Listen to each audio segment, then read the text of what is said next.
একটি মেয়ের গর্ভের সন্তানের 3 মাস হওয়ার আগেই গর্ভের বাচ্চা নষ্ট করে ফেলে, তাহলে কি সে গুনাহগার হবে? আমি একজনের কাছ থেকে কিছু টাকা ধার নিয়েছিলাম, তার সাথে আমার যোগাযোগ নেই, যোগাযোগ কোনোভাবেই আর করা সম্ভব নয়। এখন আমি কি করতে পারি? নামাজের সিজদা করতে গেলে ছোট বাচ্চা সিজদার জায়গায় বসে থাকলে কোথায় সিজদা দিব? মেয়েদের মাসের একটা নির্দিষ্ট সময় নামাজ পড়তে হয় না, ওই সময় কি নখে নীল পালিশ লাগাতে পারবে?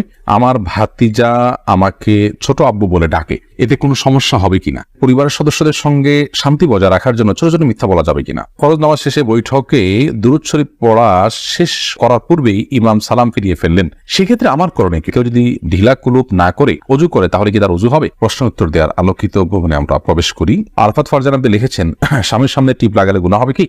সৌন্দর্য বর্ধনের জন্য লাগাতে পারেন, কোনো অসুবিধা নেই, সেটি জায়েজ আছে। এরপরে এমআরএস এ তাবিয়াত ইয়াদিক আপনি লিখেছেন, মেয়েদের মাসের একটা নির্দিষ্ট সময় নামাজ পড়তে হয় না, ওই সময় কি নখে নীল পালিশ লাগাতে পারবে?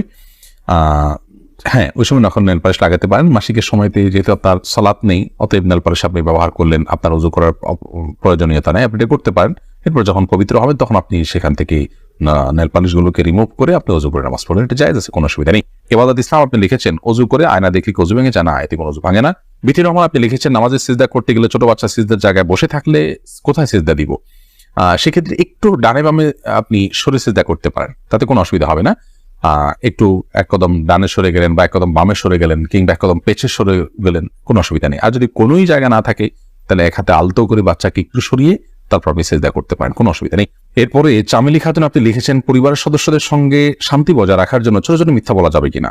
ছোট ছোট মিথ্যা আর বড় বড় মিথ্যা, মিথ্যা সর্বাবস্থায় ঘৃণিত এবং জঘন্য অপরাধ, এটি মৌলিকভাবে করা যাবে না। তবে দুজনের মধ্যকার বিবাদ মেটাবার জন্য যদি মিথ্যা বলতে হয়, একজনের কাছে গিয়ে অন্যজনের ব্যাপারে ইতিবাচক কথা, এমন কোনো কথা বলা যাতে করে তাদের মধ্যে সম্পর্কটা জোড়া লাগে, তো সেটাকে শরিয়া জায়েজ রেখেছে। পরিবারের সদস্যদের মধ্যে যদি এরকম কোনো পরিস্থিতি তৈরি হয় তাহলে সেক্ষেত্রে ওই ধরনের মিথ্যা কথা বলা জায়েজ আছে। এছাড়া আপনি খেয়াল খুশির মতো আপনি মিথ্যা বললেন পরিবারের সদস্যদের মধ্যে, তথাগত শান্তি বজায় রাখার জন্য এটি জায়েজ নয়, বরং সত্যবাদিতার অভ্যাস আমাদের মধ্যে গড়ে তুলতে হবে। মিথ্যা আজ আমাদের রন্ধ্রে রন্ধ্রে ঢুকে গেছে, যার কারণে আমরা আমাদের কেনাকাটা, আমাদের কাজকাম, আমাদের শিক্ষা জীবন, আমাদের শিক্ষকতার জীবন, আমাদের কর্মজীবন, আমাদের জীবনের প্রতিটা ক্ষেত্রে আজ মিথ্যার সয়লাভ হয়ে গেছে। তো এই জায়গায় পরিবারের শান্তি বজায় রাখার নাম দিয়ে আবার তথাকথিত ছোট ছোট মিথ্যা বলার বিষয়টি কখনো অনুমোদিত হতে পারে না। আব্দুল করিম পাটোয়ারি লিখেছেন, ফরজ নামাজ শেষে বৈঠকে দুরূদ শরীফ পড়া শেষ করার পূর্বেই ইমাম সালাম ফিরিয়ে ফেললেন, সেক্ষেত্রে আমার করণীয় কি? ফরজ নামাজের শেষ বৈঠকে ইমাম আপনার দুরূদ শেষ করার আগে যদি সালাম ফিরিয়ে ফেলেন তাহলে আপনি খুব দ্রুততার সাথে দুরূদ শেষ করবেন, আর যদি দুরূদ শেষ করতে অনেক দেরি হয় তাহলে সেক্ষেত্রে কোনো একটা স্টেশনে দাঁড়িয়ে সালাম ফিরিয়ে ফেলবেন, আপনার সালাত হয়ে যাবে ইনশাআল্লাহ। অর্থাৎ যে কোনো একটা জায়গায় অর্থবহ হয়, যেমন আল্লাহুম্মা সাল্লি আলা মুহাম্মাদ ওয়া আলা আলি মুহাম্মাদ শেষ করলেন, পরে আপনি সালাম ফিরিয়ে ফেললেন, কারণ এখানে একটা অর্থবহ বাক্য হয়ে গেল। আর যদি শেষের দিকে থাকেন তাহলে দ্রুততার সাথে শেষ করে তারপর আপনি সালাম ফিরিয়ে ফেলবেন। আফসানা শারমিন রোশনি আপনি লিখেছেন, আমার ছেলে 5 দিনের হায়াত নিয়ে দুনিয়াতে এসেছিল, আমার সন্তানকে আমার জন্য সুপারিশ করবে আল্লাহর কাছে? বল, আপনার সন্তান আল্লাহর কাছে ইনশাআল্লাহ বিদিন আপনার জান্নাতের পথকে সুগম করবে কিয়ামতের ময়দানে, এবং এ ধরনের সন্তান বাবা মার জন্য জান্নাত অপেক্ষা করবে, এরকম বিভিন্ন বর্ণনা পাওয়া যায়। যদি আপনি সবর করতে পারেন, আল্লাহ তাআলা আপনাকে সবর করার তৌফিক দান করুন, উত্তম বিনিময় দান করুন। মোহাম্মদ মুনতাসির মাহমুদ আপনি লিখেছেন, নামাজে যদি নিজের অনিচ্ছা সত্ত্বেও কোনো দুশ্চিন্তা চলে আসে তাহলে কি নামাজের কোনো ক্ষতি হবে? নামাজের মধ্যে নিজের অনিচ্ছা সত্ত্বেও যদি দুশ্চিন্তা আসে তাহলে সেক্ষেত্রে এই দুশ্চিন্তা ফলশ্রুতিতে একজন মানুষ গুনাহগার হবেন না, বিশেষ করে যদি একান্তই অনিচ্ছায় আসে। কিন্তু সেটাকে যদি কন্টিনিউ করতে থাকেন তিনি, অর্থাৎ ভাবতেই থাকেন, ধরুন দুনিয়ার কোনো বিষয় মনে পড়লো আপনার জন্য যেটা দুশ্চিন্তার, এরপর ওইটা নিয়ে আপনি নামাজের মধ্যে ভাবতেই থাকলেন, তাহলে সেটা অবশ্যই আপনার জন্য গুনাহের বিষয় হবে এবং নামাজের আপনার যে প্রাণ সেটাকে নষ্ট করবে। হঠাৎ কোনো দুশ্চিন্তা হলো এবং মুহূর্তের মধ্যে সেটাকে আপনি ভুলে গিয়ে সালাতে মনোযোগী হয়ে গেলেন, তাতে কোনো অসুবিধা নেই, এটা ইচ্ছার বাইরে হয়েছে। আর আখিরাত নিয়ে, আল্লাহর ভয়, কবরের আযাব, এই জাতীয় বিষয় নিয়ে যদি আপনার দুশ্চিন্তা হয় সেটা তো খুব প্রশংসনীয় বিষয়, কারণ সেটা আপনার সালাতকে আরো বেশি আপনার আল্লাহর কাছে গ্রহণযোগ্য করবে ইনশাআল্লাহ। জোস মাসুম মামুন এআইডি থেকে আপনি লিখেছেন, আমার ভাতিজা আমাকে ছোট আব্বু বলে ডাকে, এতে কোনো সমস্যা হবে কিনা? দেখুন, আপনার ভাতিজা যদি আপনাকে ছোট আব্বু বলে ডাকে তাহলে সেক্ষেত্রে মৌলিকভাবে কোনো অসুবিধা নেই, কারণ আমাদের দেশে অনেক এলাকাতে চাচাকে ছোট বাবা বলা হয়। ছোট বাবা বলা হয় এটা রূপক অর্থে, তাকে সত্যিকারের পিতা মনে করে বাবা বলা হয় না।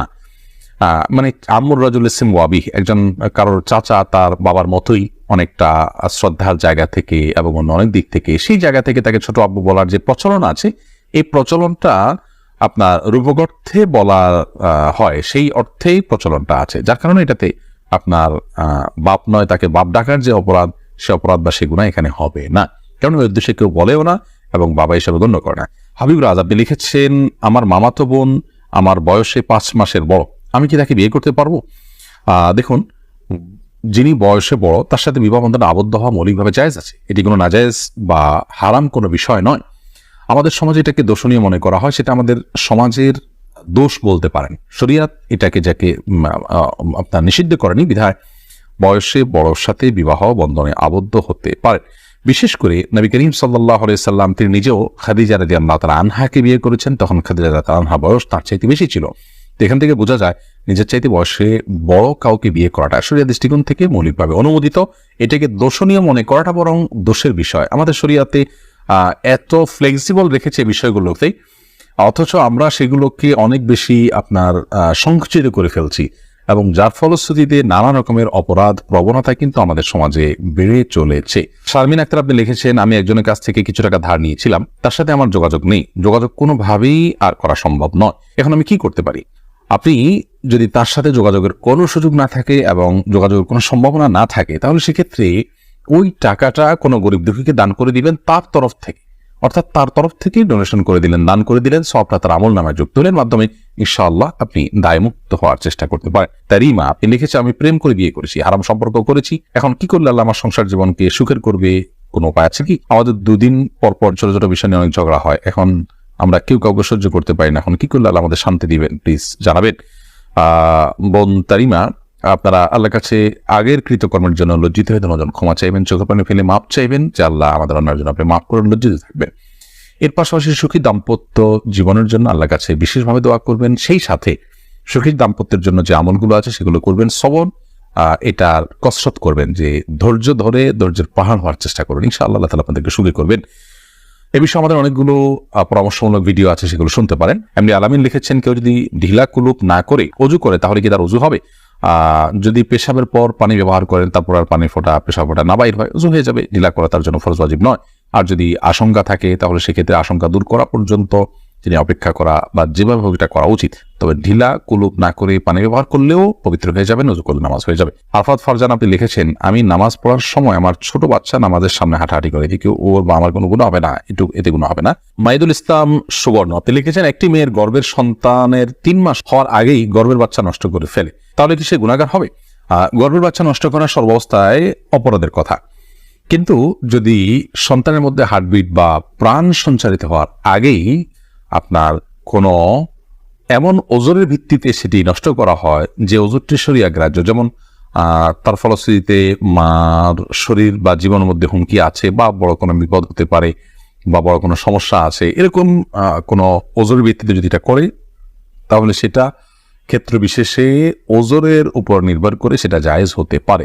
আর এমনিতে মনে চাইলো আর সন্তান নষ্ট করে ফেললো সামান্য ঠুনকো অজুহাতের ভিত্তিতে, এটি জায়েজ হবে না, এর ফলশ্রুতিতে মানুষ গুনাহগার হবে।